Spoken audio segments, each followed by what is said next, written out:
topic from? I have like a... Just a casual topics list. Yes. Like things I don't exactly know what I'm going to associate to a person. Right, it's just things you want to talk about. Yeah. Philosophic kiss up in here. Live your best truth. Alright. That case. Let me...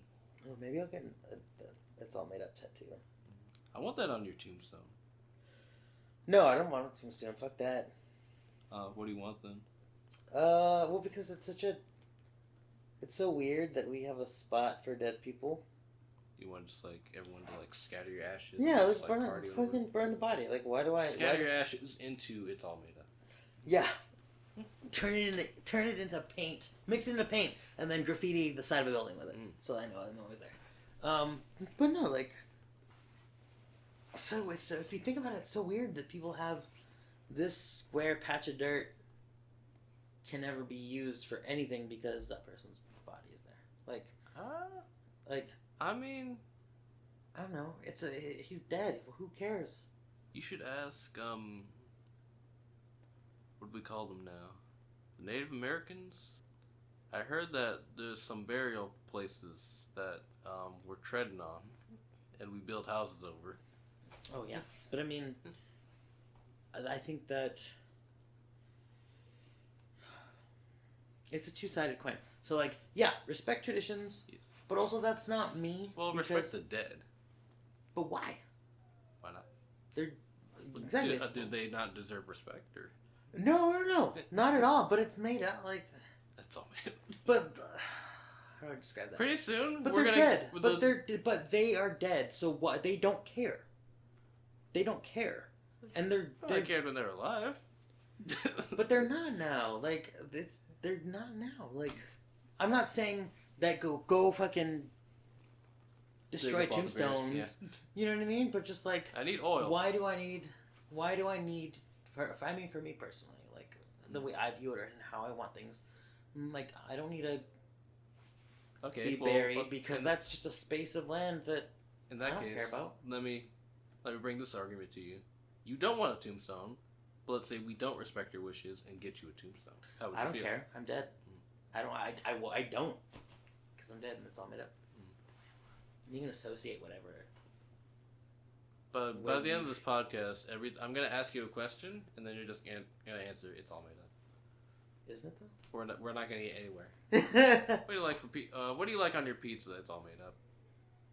Whenever I see I'm a fat guy, so I'll eat anything. So... It's all made up. Yeah, it's probably one of my overused catchphrases, but relevant. It just makes things. What do you want for breakfast? It's all made up. Makes decisions easy because whatever happens because I don't have any qualms about it. So like I'll wake up and eat whatever I want. What are my options? A or B? Are you sure you woke up? Because it's all made up. Are you? Everyone perceives. What is that? What do they call it? Perception. Everyone's perception of reality and sensation is their own. Like, you can't understand that. It's all made up. Like, you don't understand how someone else took the words that you said. We're never going to get anywhere with this. Where is anywhere? Like, you have a podcast. You're recording what's happening. It's not a decision to... I don't know. It's all made up. It's just how I view the world. It's just how I live my truth. Truth has been made up. Mm-hmm. By who? No one can answer that one. Who cares? Not even Jay. Yeah. No. Who made it up? Your opinion on the current direction of comedy. I think a lot of good comedy comes from the not going for the outcome. Like, I wanting to make them laugh, but like not sitting there. This is how I'm gonna make it laugh.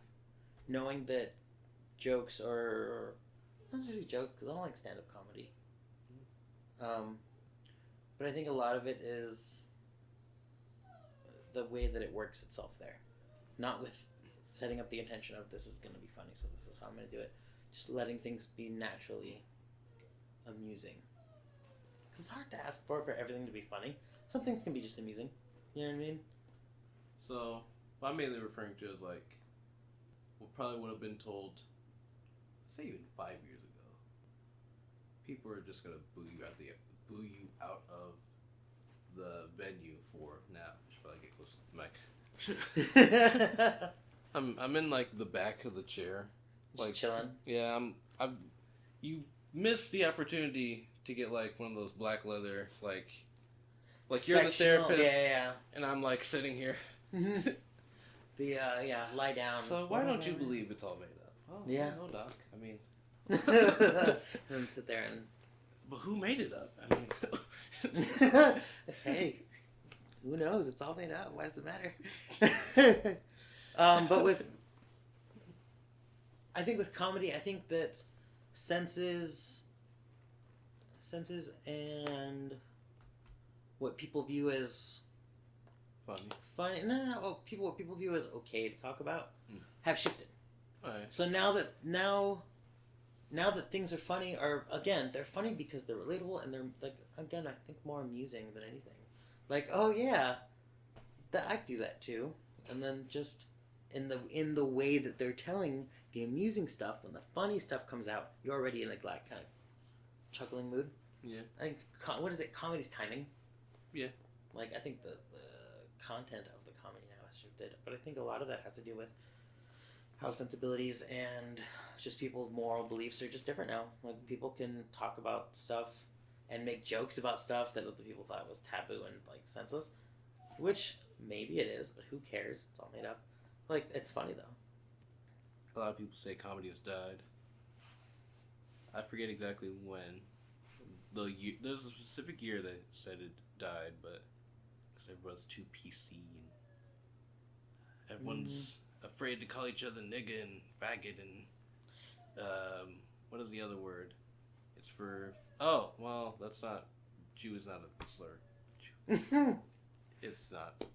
But yeah, which is like okay, not. Sure, but I mean everything can be a slur if I wanted to. I can call you a breeder. And then to the gay, dare you? yeah, to the not so much now anymore, but like to the gay community, like that's a you don't call that to straight people, not the good ones. But like, I'm like, all right, glasses, everything can be a slur if we wanted to. It's all made up. Tree. Yeah, fucking tree. What do you mean by tree? He just fucking stands there all day. Like you can turn anything into an insult. So why are people picking on certain words? I still believe that you shouldn't be going around just dropping faggot on the daily because it's a other people perceive it as offensive. Not that they perceive it as offensive, it's that they mean it offensive. Okay. It's like what I'm saying is I can say any word, but it's like how you're saying it. Like you don't say faggot. Faggot's a bundle of sticks. Like it's literally bundle of sticks. It's a literally it's a literal thing. We just associate that pattern of sounds to mean this thing. You know what I mean? Yeah. See how that works? It's all made up. Yeah. So like again, I can call you breeder and it can have the same intention of calling someone a faggot. So like, well, don't call me that. Well, why? It's a word. It's like I don't know. So like I think you can be PC all you want. If it offends you, it's probably because the person that said it meant it to be offensive. Well, I don't know. It's meaning it. It's that meaning of degradation. What? There's a lot of new slurs that have come out that because everything can be a slur. Eliminated a lot of our choice words. Yeah, or no, a lot of our like regular lexicon. Like what? I can't think of it now. That's what I'm trying to do. Because I mean, you can always. Did your computer just turn off? No, it's just on C. So I do kind of flick it every now and then to make sure it's alive. Because I mean, like I said, I can turn. Give me anything, I can turn into a slur. Like, if comedians want to use something, I think it's the intonation. It's how they're using it. That's the problem. Like a lot of comedians don't mean things to be offensive. They mean it to be funny, like a joke. Which is why I think hearing something intended in the comedy format should be amusing, and if that word or whatever is gonna enhance the joke, they're not saying it just to say it. I think comics that are saying shock comics, I think are what they're called. Like, just saying something because it's taboo, trying to make it funny, is not the same thing as if someone is being funny and then uses that word. There's a guy on Twitter. He aims to be the first person to make a joke out of every tragic situation. It's like, oh, the school shooting happened. Oh, man, well, at least they don't have to go to school. They said, oh, let's go. Like, I think like a lot of memes on the internet tell, like, it allows us to joke about stuff that we don't want to, but it's like school shootings. I also think that types of comedy have changed. Like, the podcast that I listen to, I think with the podcast that I listen to, you can just have on-demand comedy, entertainment, things that are amusing, without it having to be a single thing. Like, I'm not going to this stand-up show. You can just have access to someone being funny all the time. I just think it's interesting. It makes people kind of take for granted, like comedians that do Netflix specials, or like even let's say Chris Hart, right? Chris Hart during his comedy show. Who else does it? Fucking, that I'm thinking of. Cat Williams. No, not Cat Williams. Maybe it's just Kevin Hart. Maybe just fuck that guy. But like, things are funny, and people laugh at some of the things he said, and then it come back to bite him in the ass, like the LGBT jokes or whatever, came back to bite him on the ass because he was a venue of comedy. He was just everyone knew him, so now everyone's mad because everyone knows about this thing that happened.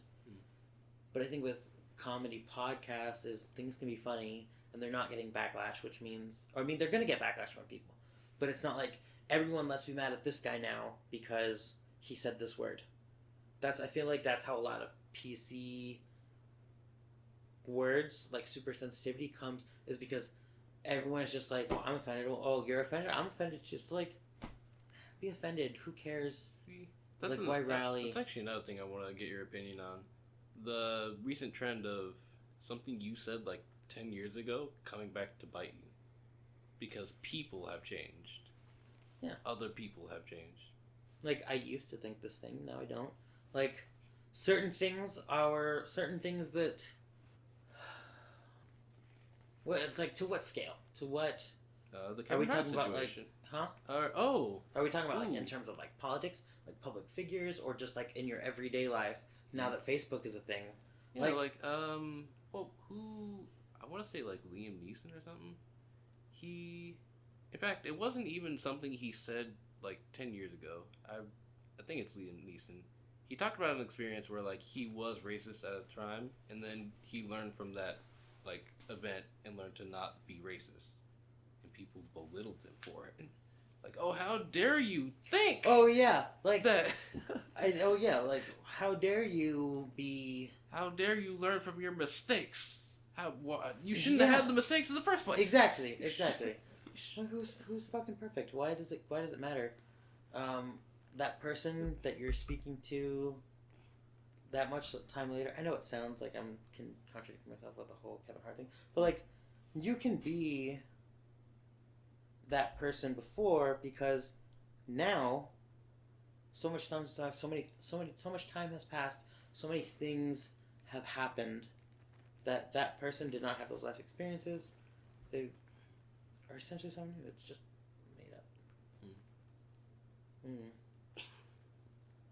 I know what I'm trying to get across. We're gonna have to find a translator.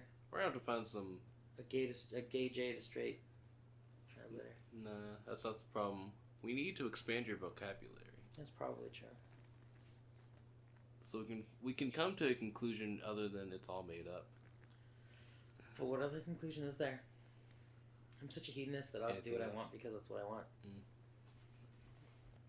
No conclusion shall be made. Because it's all made up. Alright. So, actually, is there anything you want to talk about before I jump into might be our last one.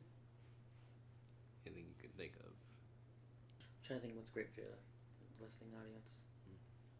For the group. I don't know. I think lately I've been kind of thinking about the 2020. Not that I'm an adult and I think about these kind of boring things, but because this happened to like coincide with what I'm interested in. Pete, was it Buttigieg, the openly gay presidential candidate that's running? I have not heard of him. Yeah, no, that's fine. So it's such a niche. Like, that's where my interest is. Yeah. That's what catches my attention. So why should, if it doesn't catch yours, who cares? It's all made up. Gonna have a gay president. I mean, I was thinking a lot about that lately, about how he's probably not going to win. Yeah. But it's just also so important that my community and, like, my younger community see that as a potential. Like, just because that person doesn't win doesn't mean that they're not. Like, even if Buttigieg doesn't get the candidacy or the presidency, whatever one, hopefully he gets the presidency. It's just so important for my community to see someone like them as an option. It's like playing a role-playing game when you find It's a terrible way to decide who's going to rule over your country. We're just we're in an RPG where there's no take backsies. Everything is just happening real time, and now we just are stuck in the darkest timeline. Out of all the dice rolls, this is ours. Yeah. I just think it's important that I'm getting a kick out of following his campaign, and he's gonna have stupid stuff. Everything going back to things coming back 10 years later that bite us in the ass. I'm sure there's gonna be shit that pops up for him that'll Turns out he was he was a homophobe this entire time. Yeah. Self-hating gay. Yeah. I'm getting a trip out of watching it because it's so nice to see an option for me that I can relate to, instead of just being this cis white male. Not to sound fucking feminazi, but also like fuck the patriarchy, cis white male trash. It's fucking trash. You're a horrible fucking breeders. What the fuck did Anita I'm definitely gonna start using breeders as just a thing I say to people.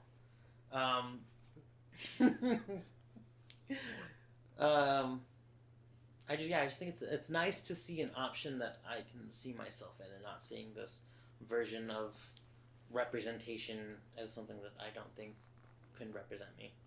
You know what I mean? Oh, yeah. I think that I'm getting a kick out of that. But do you agree with his politics? There are some things that, I mean, I don't want to go into mine because they're my beliefs. I'm not putting them into action at all. Well, like, do you agree with his politics, though? There's, yes, there are some things that I don't, but also, like, again, I don't think he's going to end up getting it, so it's just nice to have that as an option. Knowing that this character in a book is going to die, but still glad that he was there. Hey, we almost there. Yeah. Boom. We in there. Oh, shout out to the Weasley twin now, not the twins. Just knowing that they're gonna lose, but they're still great for having them been there. I think I'm really glad to see that he's up there, even if he doesn't make it, because he might not have things that align with the majority of voters. It's just nice having that option. All right. So, I think the final thing I want to get into, our friends. I'm about to put you on the spot. Give me 3 things you like about each of our friends. Let's start with James. So for Milo, he's just the first 3 things. Yeah, sure. Okay, first 3 things. I think that I'm super happy that he's closer to my age range than some of the others, especially when we first started with like the Bulgarville era, the beginning. I think that I was really happy that he was the closest to my age range, and that we related to a lot of it. We can relate to each other more. So that's 1. 2, his southern accent. I can hear it. I know he says he doesn't have one, and I know it's not like a real southern, but I like his specific accent. Okay. I think it's amusing. And you gotta get little pleasures where you can. What else do I like about him? That's it. No, fuck that guy. No, he's the worst. He's like super white now. What else? I love how white he is. Yeah, I love how white he is. Like, yeah, I just think he's a trip. He's the joy that I get. All right. Let's move on to Aegis. Aegis. Oh, damn it. Do I not get to dox people? I have to call him. Yeah, I guess I get. Yeah, that's fine. I mean, I don't get a cool name. So Aegis, I really like his. What do they call it? I remember showing up at the game. He'd just gone off work and he was just kind of hanging out and chilling, smirking and everything. I like that kind of chill vibe that I get from him. He knows what betrayal and House on Haunted Hill is, which is fucking great. People that play that game understand. I don't know. There's just something about that game that I just really like. That I like people that like that game. And he reminds me of a chipmunk. There's two things. You said first two things. All right, fine. I see you thinking of everyone's moniker as opposed to their real name. I'm trying to think of. Okay. Well, no, actually, okay. Before I forget, before I move on to those guys, Baron. Should be pretty easy. Yeah, I really like how he's got a character voice. He acts it out. Mm-hmm. I like that he's not afraid to act it out. Again, first two things, not necessarily D&D related, just these are the first things that I think of. I really like that he's about the part. He's... I'm trying to think how to phrase this without sounding condescending. I mean, even condescending, yeah. It's all made up. Even condescending is just, these are just the things I like, so who fucking gives a shit? I like that he's a sad boy. So, like, I get... It's nice having someone. I just love that you're depressed all the time. No, but he's not. But he's not. I get a real sense of power. No, it's more of a camaraderie. Like, all right. Someone else understands that it's shitty sometimes just being alive, but that's a millennial in me. Like, I'm ready for the death of it all. So, like, it's just, I don't know. It's nice to. I like that he's a sad boy because he gets the big moods. If I'm gonna speak Gen Z, he's got the big mood. And that's it. That's all I like about him because he's an asshole. I don't know. He smokes the good stuff, I guess. Oh yeah, it's nice. It's always nice when people smoke with you. Because there's a camaraderie about both being high at the same time. All right. So, yeah, I think I'll include her, Xena. She's so sweet. I like how friendly she is. Yes. I don't know. I guess I didn't hang out with her all that much. It was only during game times, which I know is every week. Yeah. But she was always quiet. And again, so the context that I know Xena is D&D. So those are the things that I like because I literally know nothing else about her. All right. So I like that she showed up every week. And she was really sweet. Like she wanted to be there. She wanted to play. I like that. I like that enthusiasm. But yeah, I don't really know much about her other than that. Alright, so that's the original group. So for there's one more person I'm not going to include in the original group, even though I probably should. But for these guys, I'll let you get by with two, because you probably don't know them that well. Grandpa. Oh, right, that's what you're calling him. Yeah. I think he's cool. I really like, I don't know, I just like how down he is for games and shit. It's really nice, because I've played Diablo shit with him, so it's nice to have other interests with people. Again, I have all this context of D&D, when we went to the bowling alley those couple times, I'm not social by nature, so my context for people is D&D. I just like that he's there and hangs out, and he's down. Yeah. I think he out of everyone, he definitely has that it's all made up mindset. Alright. I vibe with that. I'm down. I think too. Beep beep doxing. So is that one thing you're gonna use for Shatid? Yeah, I think that with Shatid specifically, I also think that there's a similar mindset of alright, fuck it, why not? And I think that's such a chill vibe to be down with. And I feel like people that get that are people that I want to be around. I think James gets that too. Alright, I feel you. Alright. Are you fishing for the best things about you, Manson? I wasn't really, but like if you want to. I believe you. Alright. I wasn't planning. I believe you. Alright. I'm like such a fan of your openings to your podcast because I feel like that improv is the stuff that I always wish I saw in your D&D characters. Oh, that was a topic I wanted to get into, but when we do the 3 People podcast. The what? Next week, we're supposed to do another podcast, except it's going to be you, me, and James. You forgot, didn't you? Did I? I don't know. I'm always drunk, so who knows? It's all made up. You could tell me that I said this thing, and I would be like, okay, sure.